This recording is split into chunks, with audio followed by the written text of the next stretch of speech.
Добрый день, друзья, еще раз. Hi, Joel.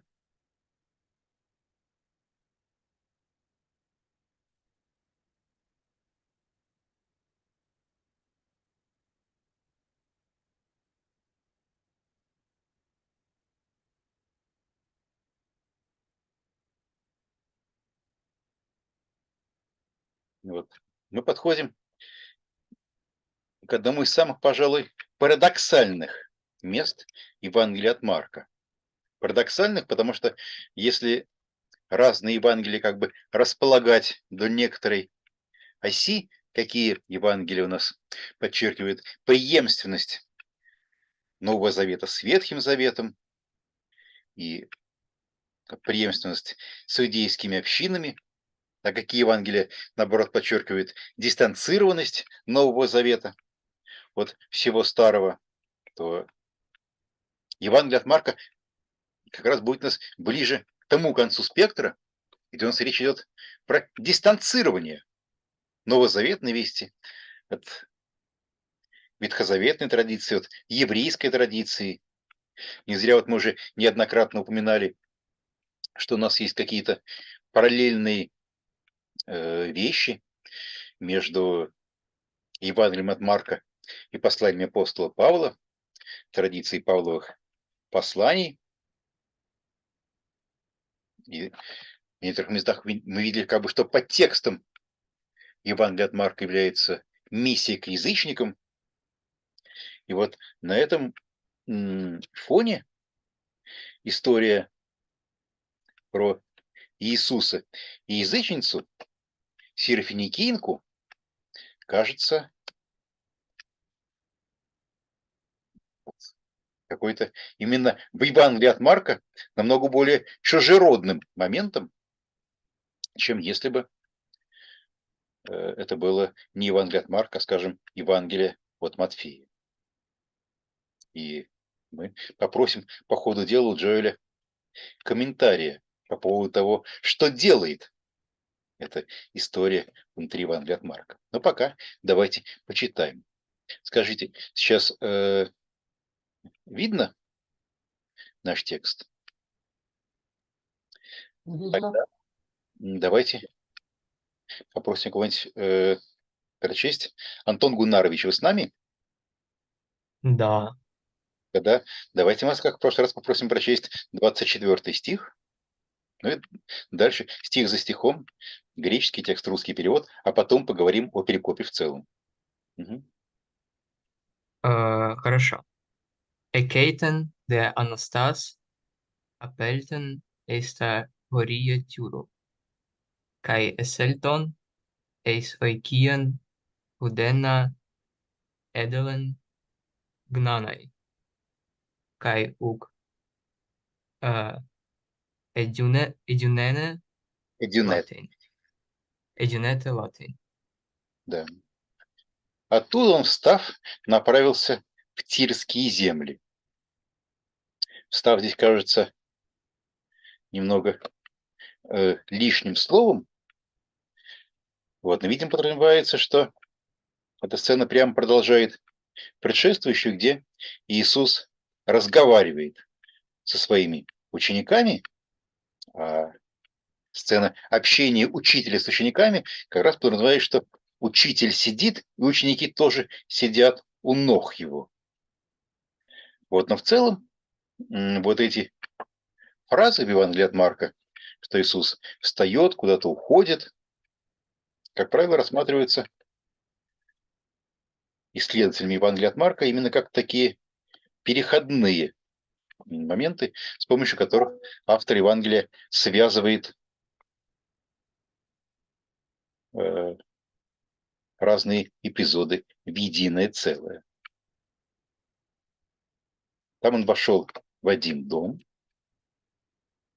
и не хотел, чтобы кто-нибудь знал о нем, но ему не удалось остаться незамеченным. Ну, вроде бы, что касается чисто переводческих моментов, здесь я никаких особых трудностей и проблем не вижу. Если никаких по переводу комментариев нету, то давайте Так вот, стих за стихом прочтем нашу перикопу до конца, прежде чем останавливаться на, скажем, географическом местоположении и его символическом значении. Переходим к 25-му. Да. Продолжать, да, тогда? Давайте. Мгм. Al etius accusasa gune periautu. Es eigen to tugatrion autes pneuma akataron. Akatarton. Катартон. Мгм. Elusa Элтуса. propen el, Элтуса. eltusa prosepesen prostus podas autu. Да. О нем тотчас же услышала одна женщина, дочь, которая была одержима нечистым духом. Буквально дочь, которой имела нечистого духа. Ну, не знаю, может быть, то, что мы э, используем более естественный для русского языка оборот одержима нечистым духом, не меняет здесь сильно ничего в еврейском тексте. Как бы в любом случае предполагается, что скорее нечистый дух держит ее, чем она им владеет, независимо от того, как здесь у нас расставлены активные и пассивные актанты при глаголе. Эта женщина пришла к Иисусу и припала к его ногам. Вот я здесь не для разбора сейчас, а для разбора тогда, когда будем говорить о перикопе в целом, выделил бы нечистого духа. Один момент, который меня вот как переводчика здесь тревожил, в полном смысле слова, очень хочется перевести вот это самое «но» в начале, да? Алла. Противительная частичка. Греческая Алла, мне кажется, вполне почти в точности соответствует прагматическому значению русского «но», да? Но это «но», оно является противопоставлением чему? Он вошел в один дом и не хотел, чтобы кто не знал о нем, да? Эйс Элтон, эйс ойкиен, удена этлон гноной. И вот этому намерению Иисуса остаться в тайне противопоставляются две фразы. Ух эдюнет латейн и эвтюс акусуса гвенепериауту эвтуса просеписен простус подус ауту. Да? Как бы в своем переводе я вот это противопоставление Алла, прямо вот здесь вот у нас есть, передвинул чуть раньше. Как бы предполагаю, что у нас вот это ук эдинета латейн, а также действие женщины, которая элдуса просеписен простус подус ауту, это составные части вот, единого полукомпонента сцены, что он не может скрыться. Вот, не знаю, если по поводу этого перемещения греческого «алла» у нас из 25-24 стих есть какие-то замечания? Я буду рад услышать. Это вот с точки зрения именно такого наиболее поверхностного уровня переводческого анализа, единственное, на чем хотел бы остановиться. Михаил Георгиевич, но мне кажется, что это противление имеет смысл, что он вошел в дом, чтобы скрыться в доме незамеченным, но о нем все-таки женщина услышала. И вот это пропадает. Тут, правда, нет никаких таких частиц, там, типа, потому что не хотел, чтобы кто-нибудь о нем узнал. Но, по-моему, противопоставление в этом состоит. Знаете, вообще этот мотив, мы уже с ним не первый раз сталкиваемся.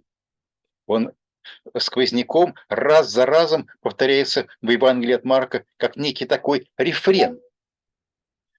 Вот что Иисус хочет скрыться, но это ему не получается. Иисус хочет остаться незамеченным, но это у него не получается. Мне кажется, если вот эти все места друг с другом сравнить, то предположение о том, что вот он специально вошел в дом, чтобы его никто не узнал, окажется менее правдоподобным. Ну, когда человек куда-то приходит, в какие-то новые места, тирские, неважно, галилейские или иудейские, то ему, естественно, в какой-то дом войти. Вот. Но войдя в дом, он не хотел, чтобы кто-нибудь узнал, и в этот дом приходил бы. Вот этого не получилось. Но на самом деле, этот мотив, к которому я специально хотел потом вернуться, потому что есть один момент в комментарии Джоэля, который вот именно насчет мотива Иисуса, который пытается скрыться, который я бы хотел, может быть, разобрать чуть подробнее тогда, когда всю перикопу в целом будем смотреть.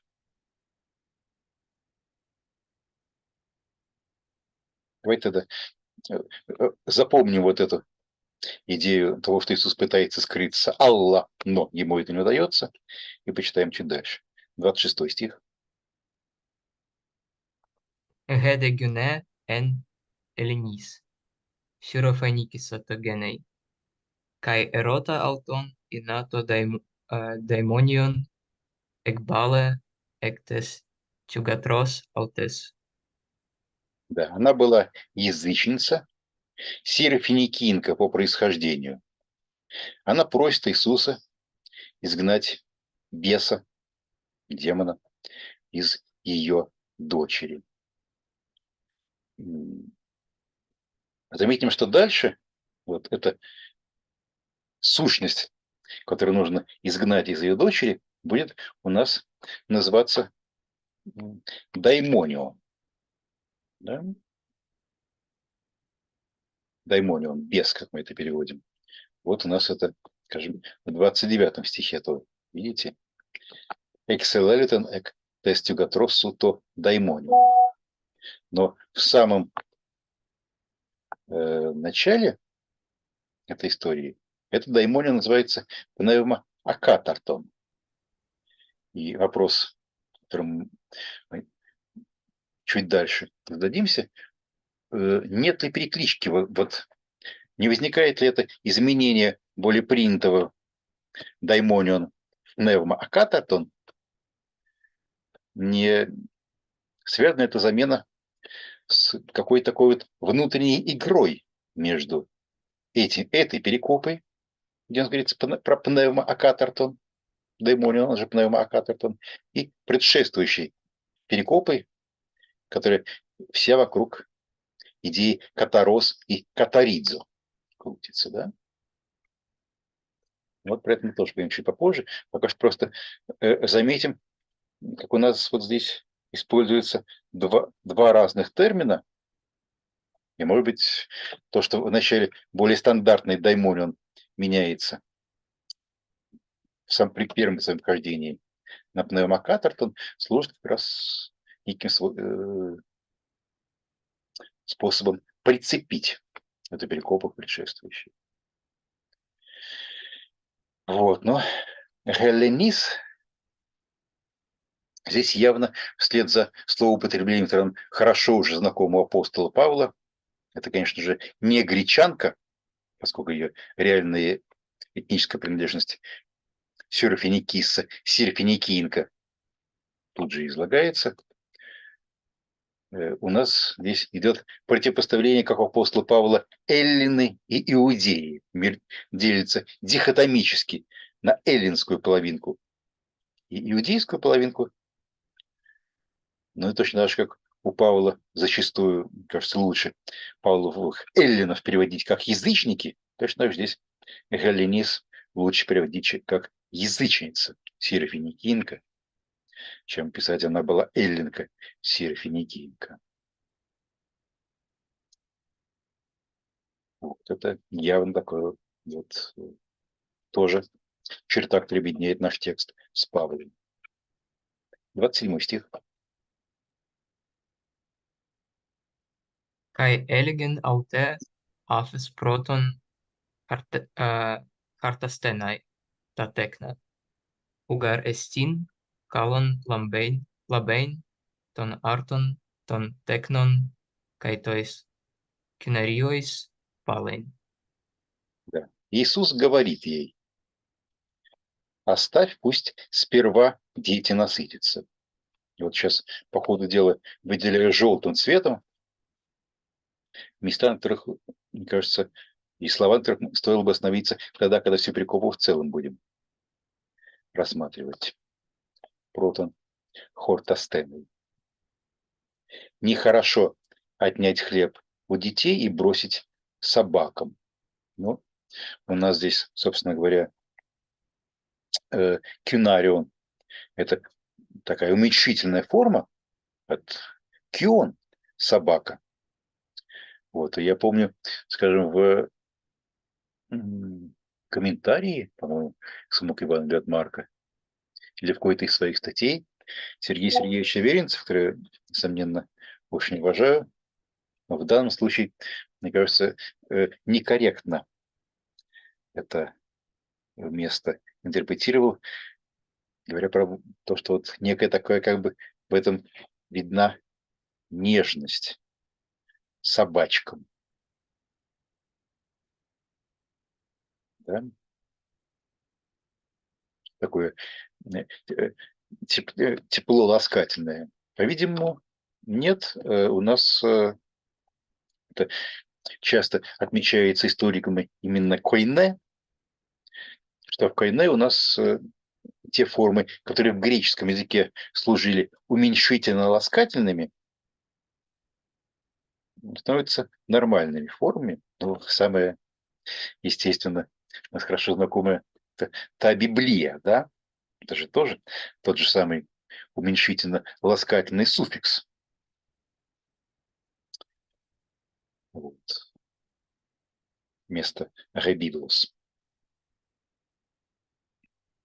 Поэтому я здесь не стал пытаться передать вот уменьшительно-ласкательный суффикс по-русски, бросить не собачкам, а просто собакам. Окей. Если пока по ходу дела нет каких-то вопросов по переводу, собственно, то мы переходим к 28 стиху.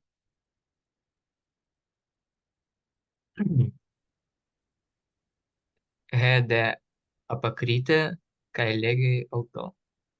Kyrie kai ta kynaria hypocato tes trapezes. Stiusin apo ton psychion ton paidion Точка. Да. Она в ответ говорит ему: господин мой. А вот это одно из тех мест, где, конечно же, у нас можно было бы перевести «кюрие» как «Господь», «Господи». Даже собаки под столом едят крошки от еды детей. Кстати, интересно, как это звучит у нас в синодальном переводе. Да, в синодальном переводе она же сказала в ответ: так, Господи, но и псы под столом едят крохи у детей. Вот мы совсем недавно в нашей небольшой компании обсуждали этот вопрос о переводе греческого «кюриос» на русский язык.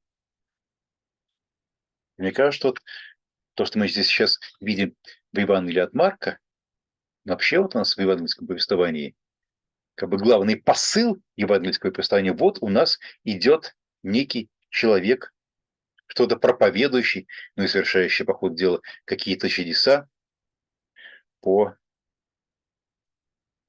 Галилее, Иудее и окрестным странам. И никто не догадывается, вот эта тема мессианского секрета, она именно в Евангелии от Марка особенно значимая. И никто не догадывается, что на самом деле это не какой-то человек идет и проповедует и творит чудеса, а это Бог, спустившийся на землю, идет, проповедует и говорит чудеса. Так что здесь это двойственность греческого «кюриос», который, с одной стороны, может значить, с одной стороны, просто «господин», а с другой стороны, именно являться переводом, передачей еврейского «Яхве», она очень, эта двойственность очень хорошо подходит как раз вот для этой темы мессианского секрета, да? Потому что как бы даже и повествователь, и его герои говорят «кюриос», как будто вот речь шла про господина, который здесь вот идет по земле. А на самом деле повествователь имеет в виду, что тогда, когда вы дочитаете Евангелие до конца, и в отличие от несмышленных учеников поймете, о чем здесь речь идет, тогда вы задним числом перечитаете этот текст и поймете, что каждое употребление слова «кюриос» нужно было понимать по-другому, не как «господин», а как «Господь». Да? В русском переводе мы не можем такого сделать, потому что у нас господин и Господь совершенно разные лексемы. Вот, мне кажется, что большим как бы нарушением вот этой игры, которая есть в повествовании, будет перевод «Господь», который как бы с самого начала раскрывает карты. Вот. А перевод «Господин мой» для Кюриос здесь и в других случаях как раз сохраняет эту интригу. Предполагается, что подлинное значение этого слова «господин», может быть, даже говорящий не понимает. Ну, только вот где-то там вот на заднем плане повествователь, знающий, о чем идет речь. И ты, читатель, если ты знаешь, о чем идет речь, ты можешь догадаться, что имеется в виду не просто господин. Это вопрос, который связан не конкретно с данной перикопой, а вообще с переводом греческого «кюриос». Поэтому, если есть какие-то замечания или вопросы про перевод «кюриоса», то можно сейчас на этом будет остановиться. Или, если хотите, тогда мы немножко по-английски вернемся к этой теме, когда будем разбирать перикопу в целом. Слово «крошки» греческое, апотон психион я тоже выделил для того, чтобы поговорить, когда будем говорить про перикопу в целом. Вот давайте, у нас 2 стиха еще осталось. Пожалуйста, 29 стих, Антон. Kai eipen aute, die tuton ton logan jupage, exceleluten, ectes tugatros, su to daimonion. Да. Он говорит ей: за то, что ты так сказала, буквально за это слово. То есть это самоуничижение 28 стиха, оно как бы получается некий вклад этой женщины в копилку ее добрых дел. Вот это доброе дело, то, что она так сказала, оно является ее некой такой заслугой, и за это она может идти без «вышел из твоей дочери». Такое прекрасное употребление перфекта. Экселериtum. Очень хороший результативный контекст. Ну, про варьирование даймонион и пневмоакатартон и про возможное значение этого варьирования для того, как связывает евангелист разные эпизоды, мы уже говорили. Еще к этому вернемся. Ну и последний стих перикопы. Kai apeltusa eston oikon autes euren to paidion. Peplemenon. Epi ten clinen kai to daimonion Excelelitos. Excelelitos. Да, она пришла домой, видит, что девочка лежит на кровати. Есть, конечно же, вопрос, лежит она или брошена она, да? Опять же, здесь у нас медиапассивные причастия. Баблеменос. Баблеменом.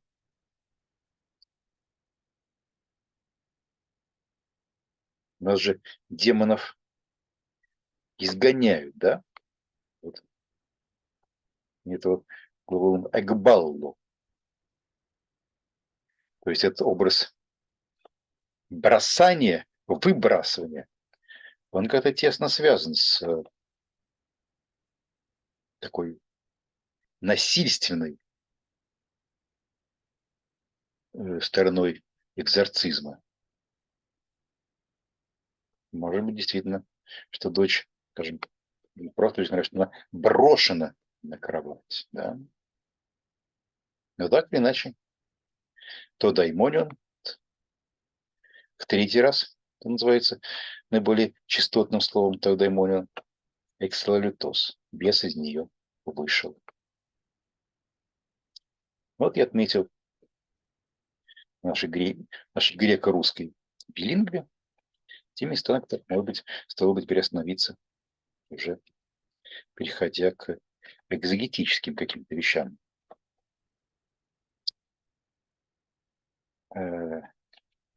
While reading this pericope, I marked with the different colors some points which I would like us to talk about during our exegetical discussion of the pericope as such. We had some small discussion about the Russian translations, or translation of some words. Now let's turn to the exegesis of the pericope as such. First of all, I think that the geography here, as well as in Mark's Gospel as such, is highly symbolical. This is the second time in the Gospel of Mark when we hear about Jesus entering the land of the Gentiles, as far as I remember. The first one was when Jesus crossed the Sea of Galilee and he cast the demon out of the demoniac, the land of Gerasa. And here's the second time when he enters the land of the Gentiles. And once again, the miracle that she performs in the land of the Gentiles is casting a demon out. I think that probably this is significant. Yep. Yes, I agree with that. Yeah. I mean, in other words, that maybe, and in some Jewish conceptualities, Gentile lands would be unclean ipso facto.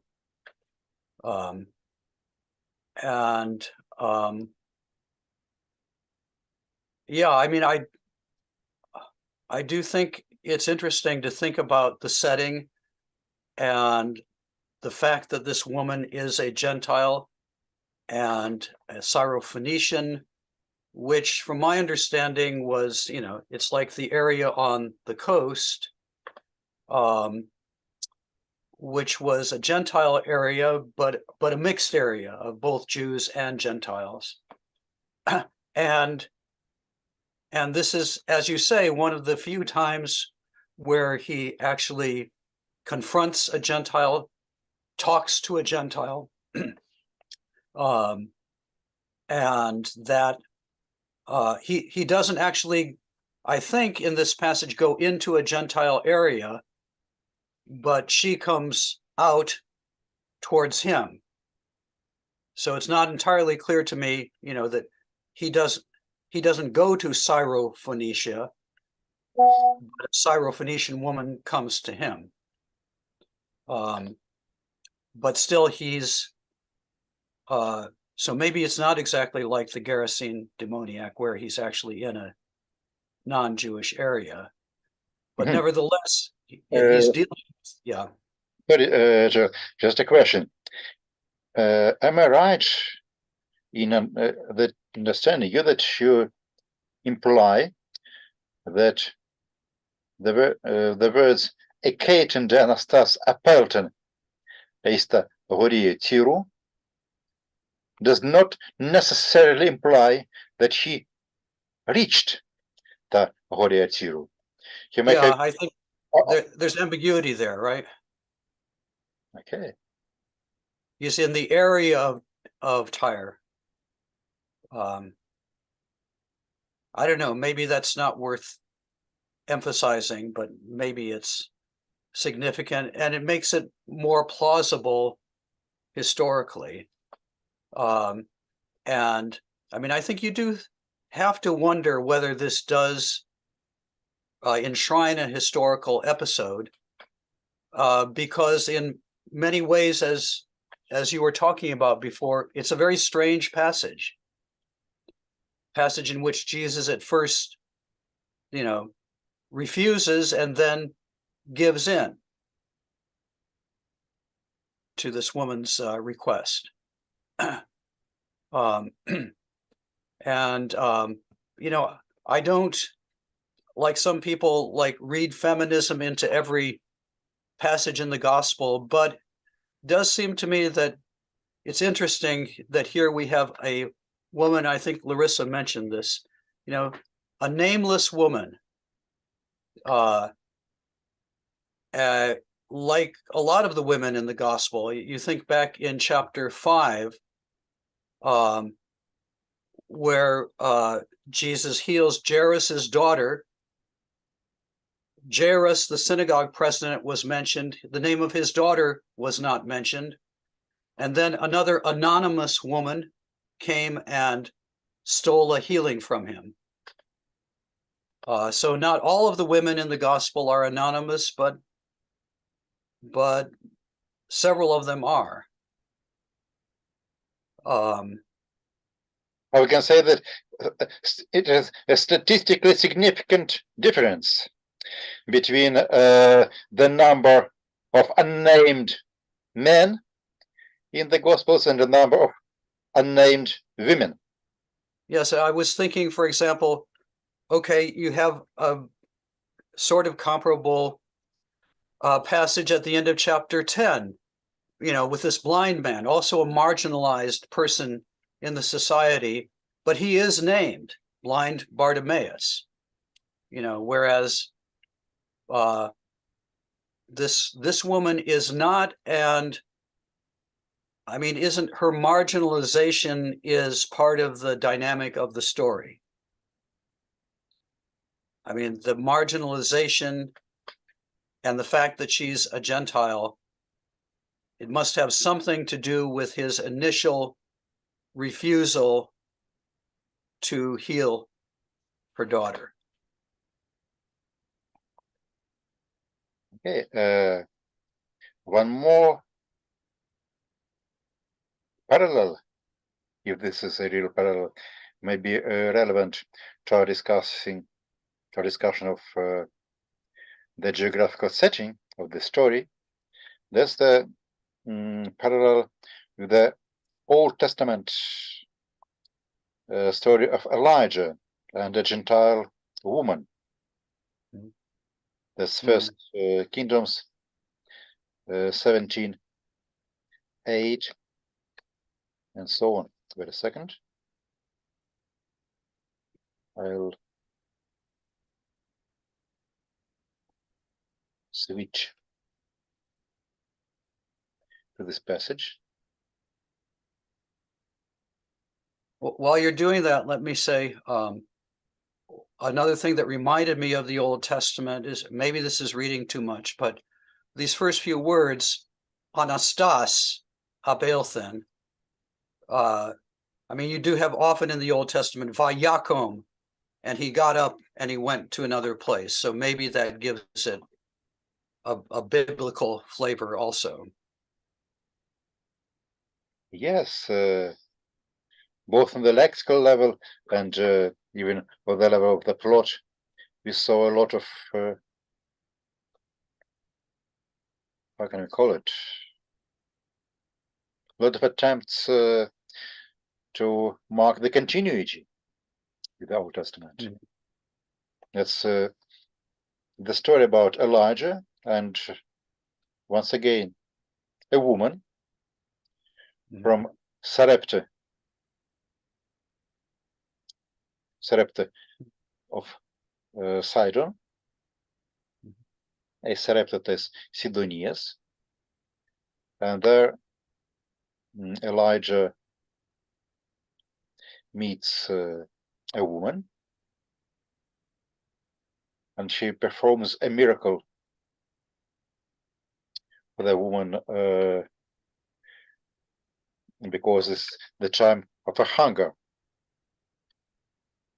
But he miraculously provides her with food in the same way as Jesus just has miraculously provided food for the people in the multiplication of bread and fishes. Then later we hear that Elijah heals his son.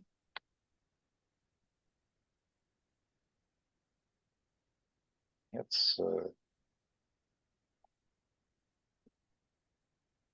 1 Kings 17, 18, 19, the resurrection of her son.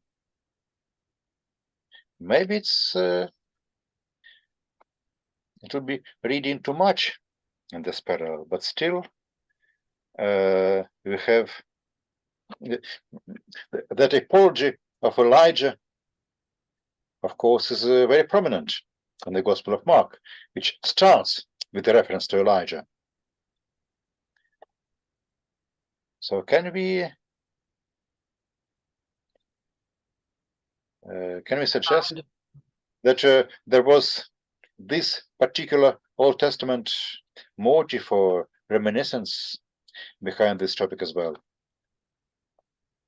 I think that's a good guess.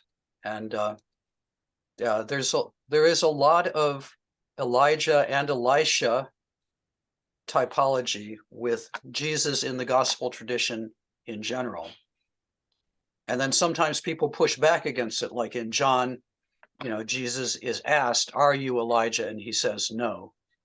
But the question comes up partly because in the tradition there is so much comparison to, or there's so many parallels to Elijah, and Elisha is his student.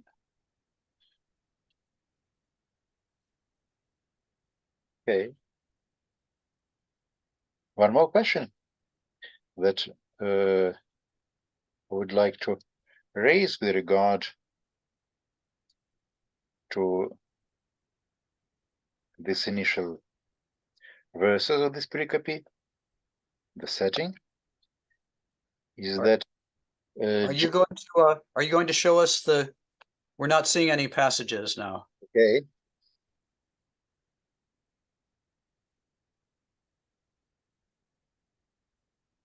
Do you see it now?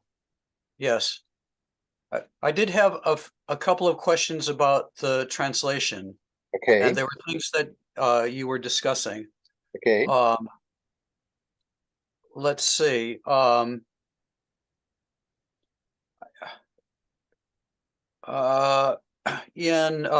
they were mostly near the end. Yeah, the translation of Kyrie as Господин. I mean, I think probably it's meant to be a double entendre, right? And maybe what you should understand is that she thinks of him as a reverend sir, a Господин, but but there is this terminology of kurios for God, and one just wonders if the readers might not see more in this than just Господин. Readers who are living in a Christian environment in which presumably they know that kurios is a term for God. So we can come back to that. And the other thing is, in verse 29, your translation of dia tuton ton logon as stoti tak skazala. That's accurate, but even in Mark, in some places, logos, becomes almost a technical term for the Christian message. Like, for example, in chapter 2, verse 2, he was preaching ton logon to them. And in chapter 4, verse 14, the sower sows the word, ton logon. In both of these cases, I think there's sort of a surface meaning and then possibly a deeper meaning for Christian readers or hearers who, know something about the biblical tradition and about the way certain words are used in early Christianity. Yes, that's true. But it's rather difficult to render this in Russian, I think, without violating the rules of the Russian language. I know. Well, so it's an ambiguous term. Both of these are ambiguous terms, and the translator has to choose maybe one part of the ambiguity to express and leave out the other part. So maybe that's just, endemic to the translator's art. Yes, it concerns the problem of translating curios. I had just yesterday a discussion of this term with my students, and I said that I think that not only the woman from Syrophoenicia is portrayed here as uttering the term curios without understanding its real meaning in the gospel. I think that probably throughout the whole gospel of Mark, Mark, the narrator, wants to construct his narrative in such a way that neither apostles nor disciples nor the general people nor even the readers until the very end of the story understand the real meaning of the curios, because Jesus is portrayed as a man who travels through Galilee and Judea and preaches and sometimes makes miracles, but no one understands what is really going on. And the climax of the narrative is Peter's confession that Jesus is the Messiah, but even the Messiah is completely different from what curios means in the Septuagint as an equivalent for the Hebrew tetragrammaton. Yes, I like that. And I mean, I think even in the very beginning of the passage, this is kind of the ambiguity of the whole gospel. Jesus is just a human being, but he's also something more, but what that more is only revealed gradually through the narrative. Because, you know, at the beginning, he wants to stay hidden. He doesn't want anybody to see, but what he wants doesn't happen. And you can't imagine the Jesus of the Gospel of John. You can't imagine that happening in John. Whatever Jesus wants to happen in John happens. But in Mark, sometimes what Jesus wants to happen does not happen. And, you know, there's a, you know, and I guess you see that especially in the Passion narrative, right? You know, whereas previously he had said it's necessary, you know, to suffer and all that, when it actually happens, he doesn't want it to be happening, and he asks that it not happen. And that asking is again refused. So that's, I don't know, it's just part of the ambiguity and the kind of mixed message of the gospel about exactly who he is, and, you know, what his status is vis-a-vis the rest of humanity and vis-a-vis God. Yes, a translator in Russian language, and I believe in English language as well. No, English Lord, yes, the English Lord is both human, can be both be human being and the Lord as an equivalent for the tetragrammaton. In Russian language, we have the word господин, which is a human Lord, and Господь, borrowing from Church Slavonic, which can mean only the Lord with capital L. Right. In some Russian translations, for example, in our main Russian translation, the synodal version, the woman and other people mentioned in the gospel who address Jesus as Kyrios. In Russian synodal translation, they address him Господи, which implies Lord with a capital L. I think that if you have to choose between these two strategies, it would do less harm to the Greek text to translate it as господин with small l, because this follows the idea that something is hidden here. You can understand it only when you look at the footnotes. If you put as a Lord with capital L from the very beginning, then the whole idea of the gospel, the whole messianic secret is dealt away. Even an ordinary woman from a non-Jewish region, even she understands what is going on. This completely contradicts the intent of the gospel. Well, yeah, and maybe she. So here's a question: does she understand what's going on better than Jesus does at this point? Because, you know, I think the central problem in this passage is that he opposes her request. And I think you were talking about this earlier in Russian.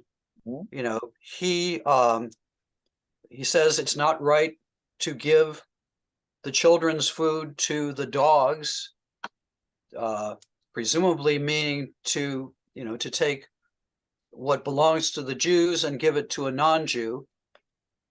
And she opposes that. She wins the argument against Jesus, and he ends up praising her faith. So what is going on here? medieval commentators and even somebody like Luther,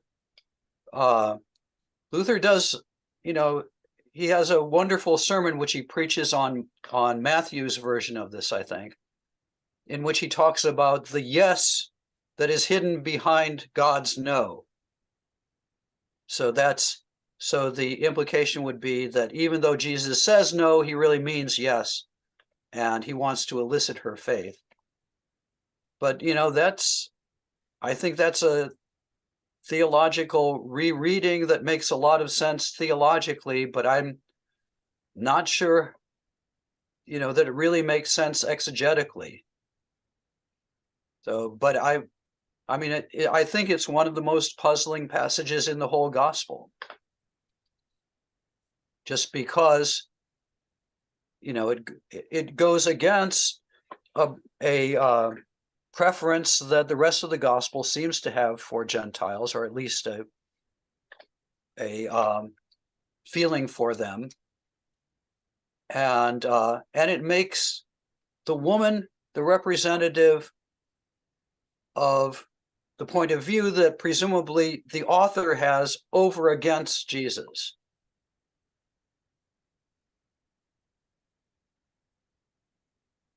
Yes, and from this point of view, we can draw some striking parallels between this woman who understands Jesus' mission even better than Jesus himself, and the Roman centurion at the very end of the gospel, who understands what is going on, who is the only human being in the whole gospel who understands the identity of Jesus and understands it better, it seems, better than his own disciples. So that Yes. in these two crucial scenes, non-Jews and non-disciples understand what is going on somehow better than disciples, or even in this case, somehow better than Jesus. That's yeah, I agree with that. And I mean, even if you think about the centurion, he understands what's going on at the cross.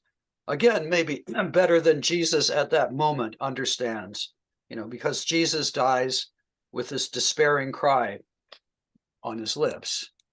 But it's also interesting, since you mentioned that centurion, that not in Mark, but in Matthew and Luke, there's this Q passage in which Jesus also, a centurion, a Gentile centurion, asks for healing for his servant or his son. I think it's a son in John and a servant in the Synoptics. But another interesting comparison is that in that passage, it's a healing at a distance, right? In both cases, I mean, this is a unique healing in Mark, in that Jesus doesn't heal her daughter right there. The daughter isn't there.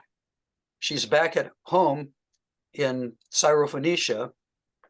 So the woman has to go back, and she sees then when she goes back that, her daughter has been healed. So in both of those cases, the centurion in Matthew and Luke and in John, and in this case, it's a healing of a non-Jew at a distance.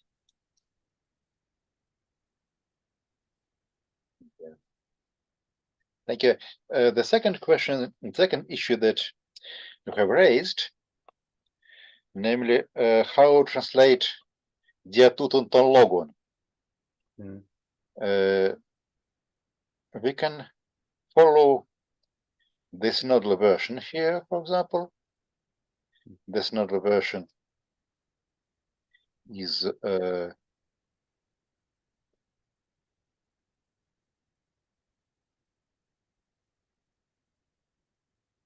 за это слово,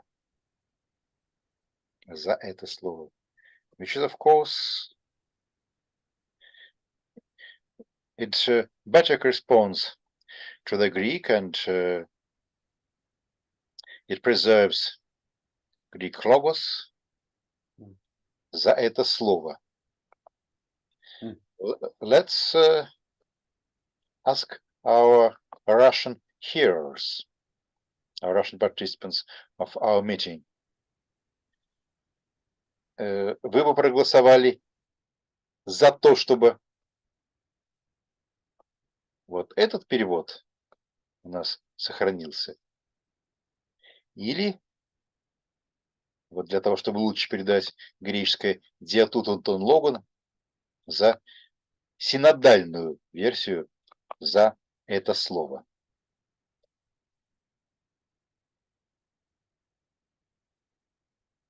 Вот кто за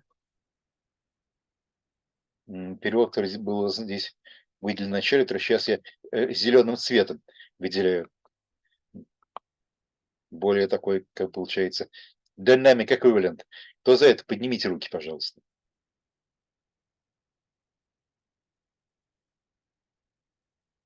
Руки можно поднимать либо в живе, либо вот этим самым компьютерным значком.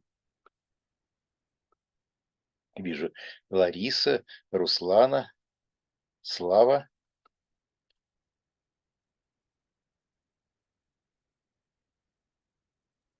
Но я, честно говоря, лучше бы написала, может быть, просто «за это». Ну тогда у нас логоса все равно не появится. Да, без логоса вообще, имею в виду, что так можно. Ну, можно, но тогда совсем что-то у нас потеряется. А кто за вот такой более синодализированный вариант? За это слово? Тогда давайте опустим наши компьютерные руки, те, кто поднимали по предшествующему голосованию. Кто за синодализированную версию? За это слово?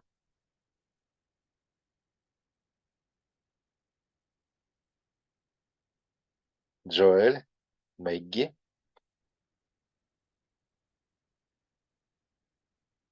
Joel and Maggie. Okay, Joel, we count your voice, but we multiply the weight of your voice on your knowledge of Russian stylistics. So to make an exam in Russian stylistics in order to find out the real coefficient that we should multiply your vote on by. Well, it's good to see that democracy is still alive in Russia. Yes, but only in a very restricted areas. Nevertheless, yeah. Nevertheless, of course, this gives us some hope for the future. Okay, but in other words, I lose because of democracy. So I don't like that. Yeah, no, that's fine. Yeah. Okay. In your own commentary, Joel, you translated it without a word.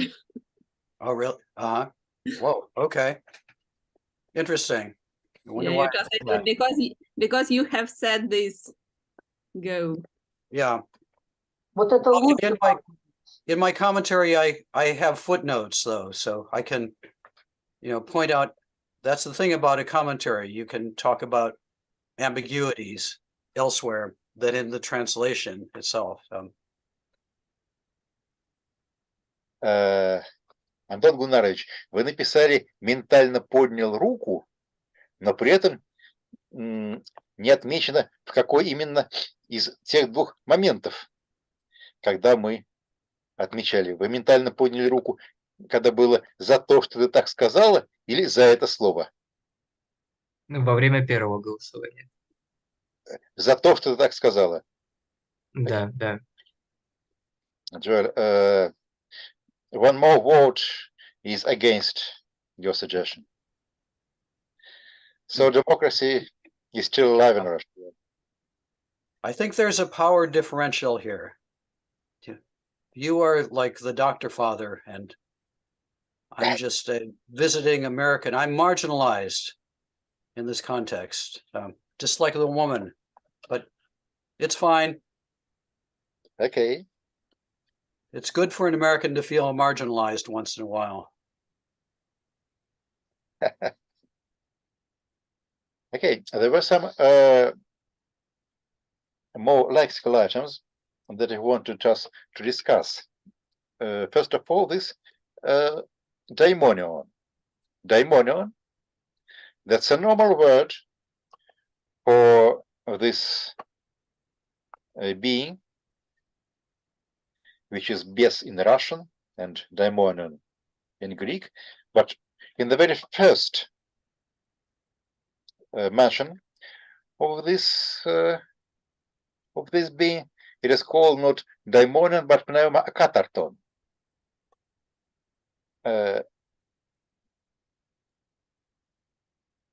I think there's other passages in Mark where those two are clearly synonymous.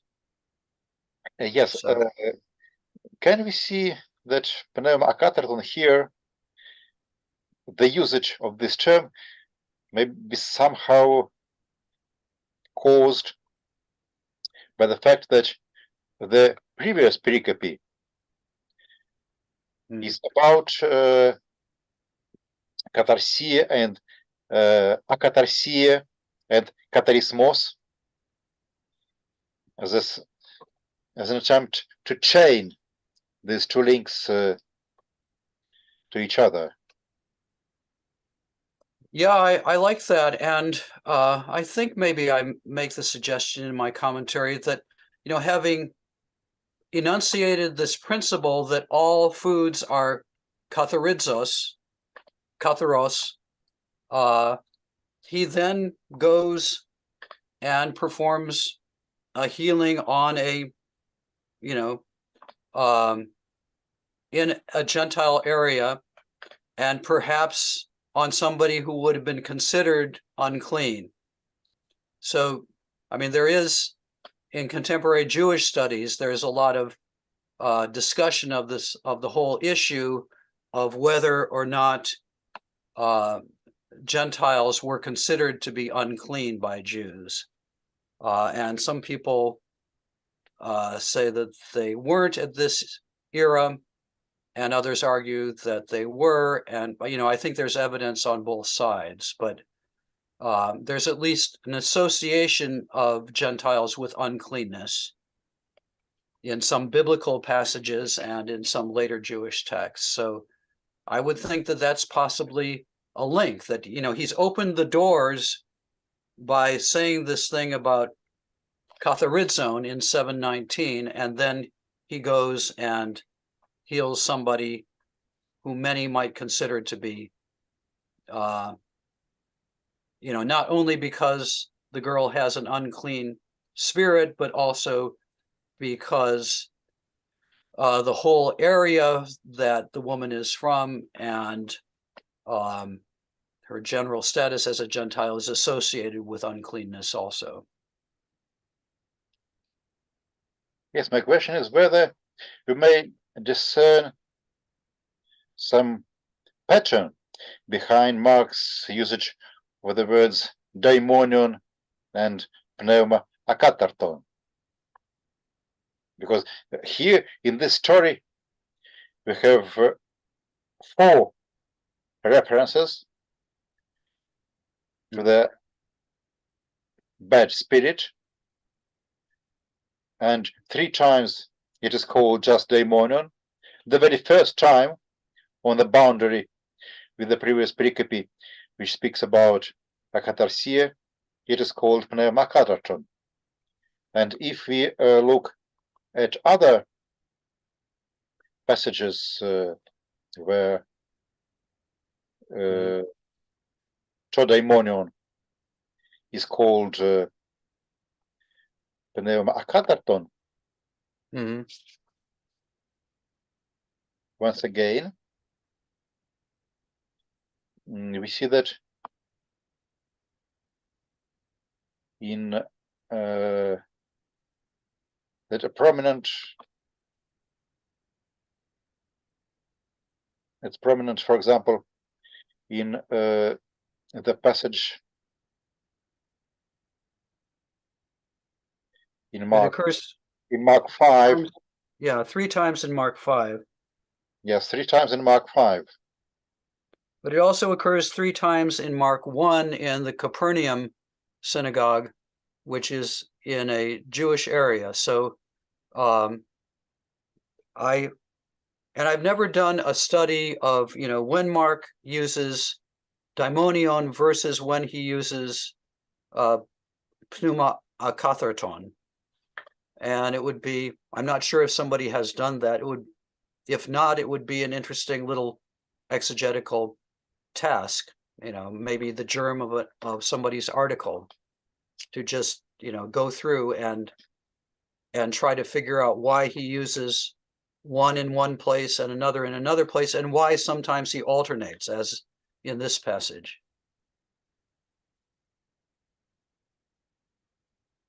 Yes, we may ask some of our students just to look at this, to check this. It may be that there's no particular pattern behind this, but maybe there is some. I think part of the thing about the pneuma akatharton, though, is that in some passages, like in chapter 1, there is an implicit opposition between the unclean spirits and the Holy Spirit, by which Jesus presumably casts out the unclean spirits. Because Jesus has just, in chapter 1, he's just been baptized and received the pneuma of God, and then almost immediately you go to this passage where there's a confrontation between Jesus and an unclean spirit. So at least part of the nuance of pneuma akatharton in Mark, I think, is that opposition between the Holy Spirit and the unclean spirits.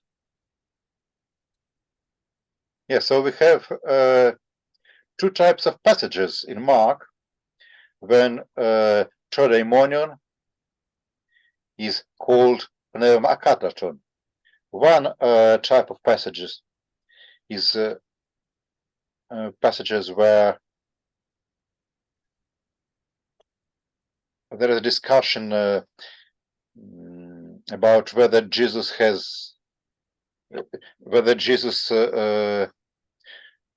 drives out the demons with the help of the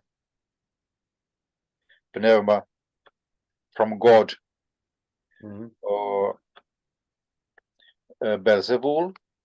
It's like passage 3, chapter 3. Jesus' opponents say that he has pneuma akatharton, and in this context, also have the expression ta pneuma tata akatharta with regard to the demons that Jesus cast out. The first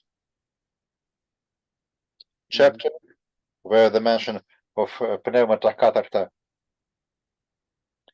follows the reference to God's Spirit descending on Jesus during the baptism. That's one type of passages. And then another type of passages is where Jesus confronts the Gentiles or the Gentile area, like in our passage, or 3 times in chapter 5. Yeah, he also uses it in chapter 9, as you've got there, in the healing of the epileptic boy, and I mean he tends to use it in very dramatic passages. I mean, that's, you know, one of the most dramatic and also theologically kind of rich exorcisms that he performs, because the Father says, I believe, help my unbelief. And, you know, similarly, quite dramatic and very important is that first passage in chapter 1, you know, which is, you know, it's kind of the first important thing that Jesus does in his ministry. I mean, I think that it's a more vivid way of talking than just to say daimonion. Okay. By the way, do you now see on the screen all the passages that we are talking about? Yes. Okay. Vidna. Okay. Спасибо. Then we just raised this question whether these there are two synonymous expressions that can be used interchangeably, or whether there is some difference in the context that implies the usage of pneuma akatarton instead of daimonion.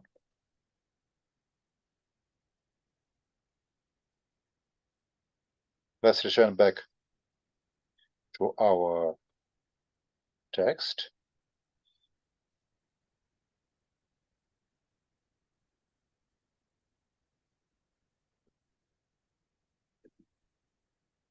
An interesting question may be raised with regard to the usage of this proton here in verse 27. And in fact, as far as I remember, you made this point in your commentary when you have drawn some parallels between Mark and Pauline thought, because of course this immediately brings to our minds the famous beginning of Paul's discussion in Romans. To the Jew first and also to the Gentile. Yes. I'll now bring this passage to our screen.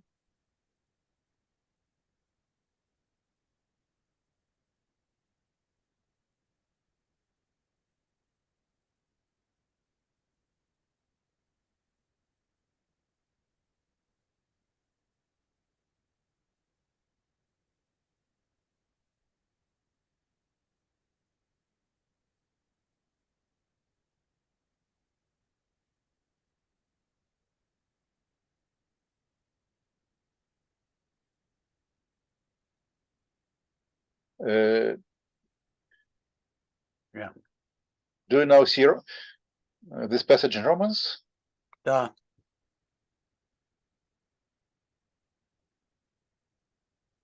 There are several places in Romans where we have the same idea.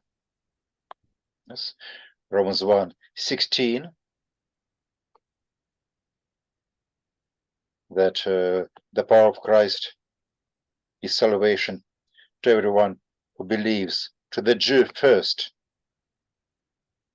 V'dayote proton kai Helleni. Then Romans chapter 2 verse 9,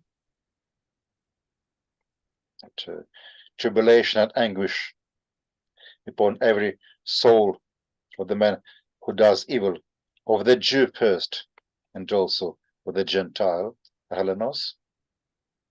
So sometimes it's good to be first, and sometimes it's not so good. Yes, but still, in any case, you have a formula, Judaio te proton kai Helleni, and you have the same, more general than usual meaning of Hellen, as meaning not just Greek, but just referring to every non-Jew. So there are at least two features that our particular passage has in common with the Pauline thought in Romans. Well, and it may be important what you say about it being a formula. You know, it sounds like something that may be traditional that Paul himself may not be making up, but, you know, a formula that is there in early Christianity. Or also, you know, a Pauline statement that becomes well known.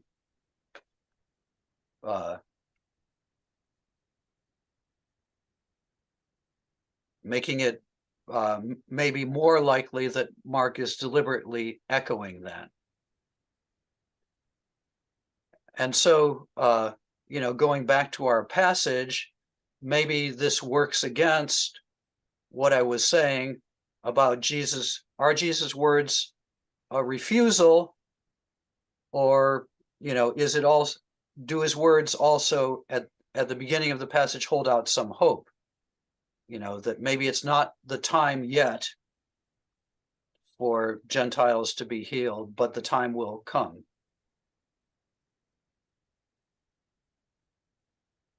Yes, I marked. Do you now see our dialogue? I marked in red the two words that seem to be close to these passages in Romans. But you're right. This main there's no need to suppose that this was a reference to Romans, but maybe to some formula which lies both behind Romans and behind this passage in Mark. As far as I understand what you have just said, you would rather suggest that Mark here is not drawing directly on Romans, but rather on some proverb or some formula that was reflected more or less independently in this passage of the Gospel and in Pauline thought. Am I right? Well, I think either is possible, and you would have to weigh the probabilities against. I think maybe the latter, that it's a formula used both by Paul and by Mark, is slightly more likely, but either is possible.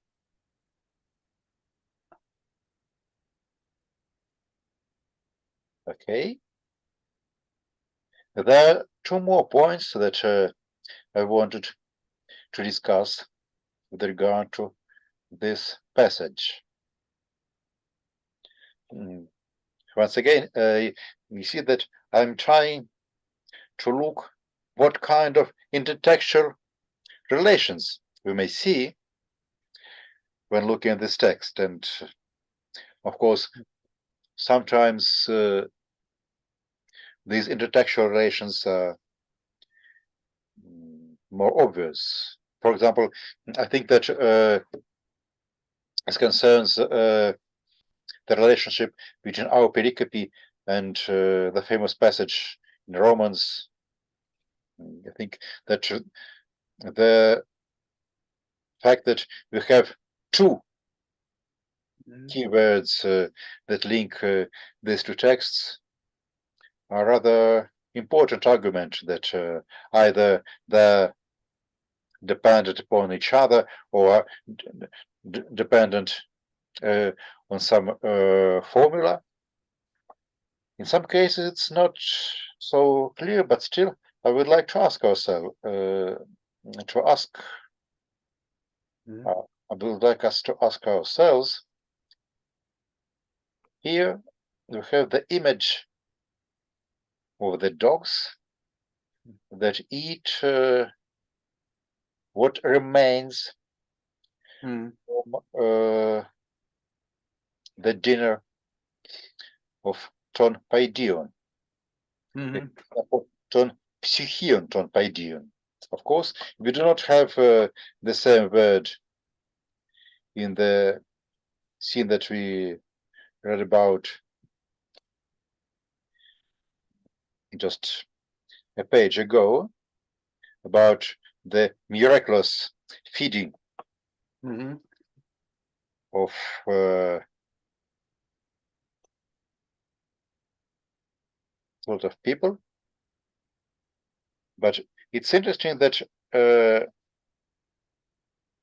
while speaking in both passages where Mark speaks about the miraculous feeding of people with a very small amount of food, we also have a reference statement that some food was left over. Some food was left over. Here we have Yeah, klasmata, and I think that the same word klasmata I used in the second passage. I'm not sure, but let's look. This is the first feeding, mhm. and the second feeding, that's chapter Chapter 8. 8, verse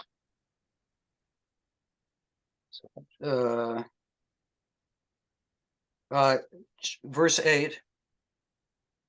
yes, chapter 8, verse 8. Yeah. Chapter 8. Plasmaton. Plasma. Yeah. Periseumata klasmaton. The remains of the broken bread, of the broken things. So the words are different, but still there is some image that something remains after the feeding of the Jews. Can we see any introductory link between these images in the scenes of feeding the crowds and this image in the dialogue? Yes, I like that, and I think, you know, the idea has been raised in the literature that there's enough left over, you know, from the feeding of the Jews that now the Gentiles can be fed also. So people have made that linkage with the feeding in chapter 5, and then pointing forward to the feeding in chapter 8, which takes place in a Gentile area. But I'm going to have to go in 1 minute. I'm having lunch with our friend Carl in 20 minutes. But I wanted to mention one other thing, and that is about the dog imagery, which you talked about briefly. But it seems to me that there's two different sorts of dogs in question here, right? Like Jesus' initial saying about it's not right to give the children's food to the dogs may have in mind, you know, the way you usually see dogs in a lot of areas in the world. You know, dogs aren't household pets, but they're, you know, they're scavengers outside the city, like in the book of Revelation. Outside are dogs, right? So that's the image that he is proposing. But the woman, who again, you know, gets the better of him in the argument, she changes the image to household pets, the dogs under the table. And I mean, that's part of the brilliance of her response, is that she takes what Jesus is using as a negative image and transforms it into a more positive view of a domestic dog.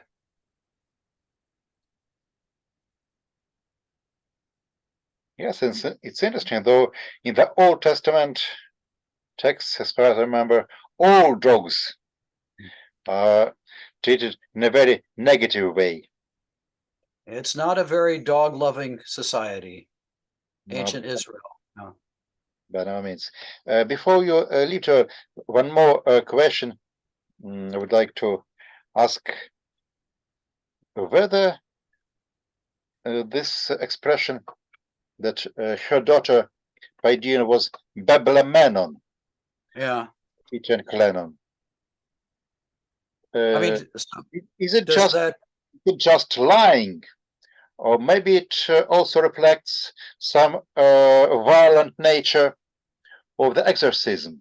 Because when we speak about what Jesus does with demons, Mhm. uh, the same verb is used, balein.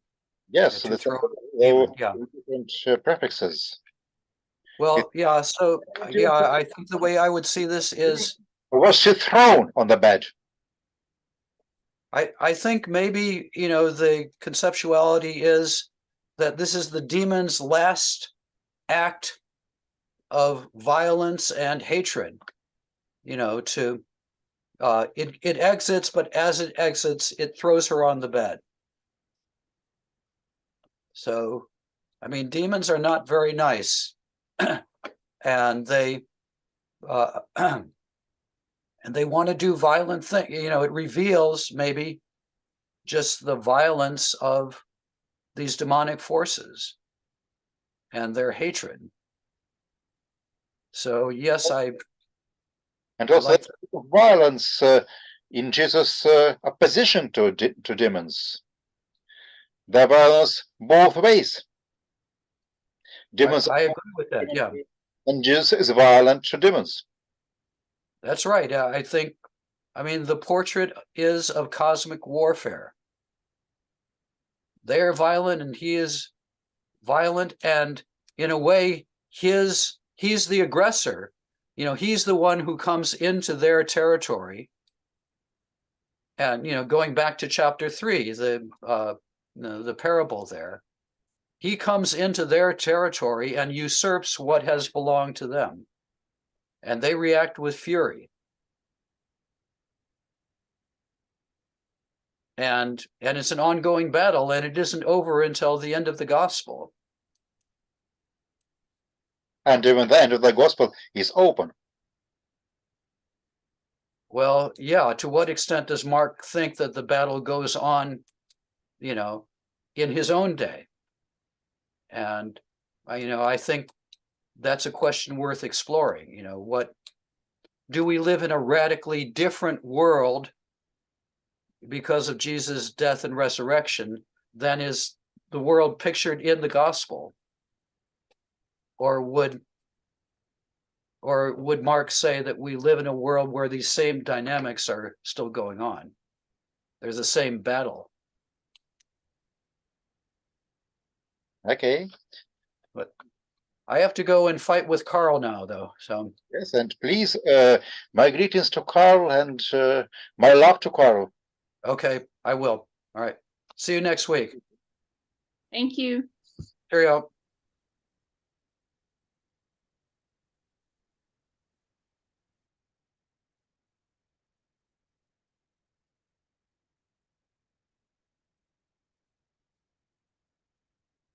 Спасибо всем, кто с нами был. Мне кажется, что, как и во многих других наших встречах, много каких-то интересных вещей было здесь с нами затронуто, которые так при поверхностном чтении Евангелия в голову не приходят. Вот, а переклички, что с другими новозаветными текстами, что с ветхозаветными текстами, здесь на самом деле оказывается очень значимы для понимания этих текстов. Что же, спасибо всем. До встречи в следующий четверг. Спасибо. Всего доброго. Спасибо, до свидания. Спасибо, до свидания.